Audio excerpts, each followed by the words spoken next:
Hello guys, வாங்க இன்றைக்கி மல்லி சீரியலில் என்னெல்லாம் சுவாரஸ்யமாக நடக்க போகுதுன்னு பார்க்கலாம்.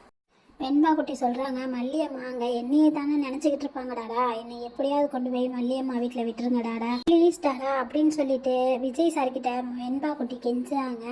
விஜய் சாருக்கு என்ன பண்ணுறதுன்னு புரியலை. உடனே வெண்பா குட்டியை கட்டி பிடிச்சிக்கிட்டு என்ன செய்யலான்னு யோசிச்சுக்கிட்டு இருக்காங்க. மல்லிக்கிட்ட எப்படா போகிறதுன்னு சொல்லி யோசிச்சுட்டே இருக்காங்க. அவங்க ரெண்டு பேரும் பேசுகிறத கதிரேசன் சார் ஒளிஞ்சு நின்று கேட்டுடுறாங்க. விஜய் என்ன தான் பண்ண போகிறாருன்னு பார்ப்போம் அப்படின்னு கதிரேசன் சார் வெயிட் பண்ணிகிட்டு இருக்காரு.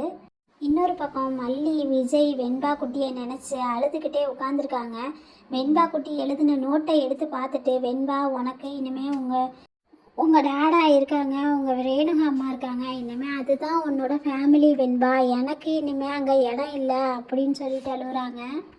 உங்களை விட்டுட்டு நான் தான் எப்படி இருக்க போகிறேன்னு தெரியல வெண்பா அப்படின்னு சொல்லி தனக்குள்ளேயே பேசி புலம்பி அழுதுகிட்டு இருக்காங்க மல்லி.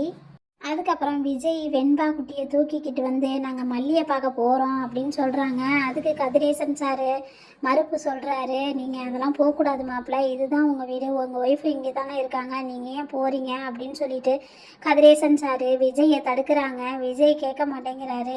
உங்களுக்கு எப்படி உங்கள் பொண்ணு முக்கியமோ அதே மாதிரியே என் பொண்ணு எனக்கு முக்கியம் அப்படின்னு சொல்லிட்டு கதிரேசன் சார்கிட்ட பேசிட்டு எப்படியாவது மல்லி வீட்டுக்கு போயிடுவோன்னு நினச்சிட்ருக்காரு.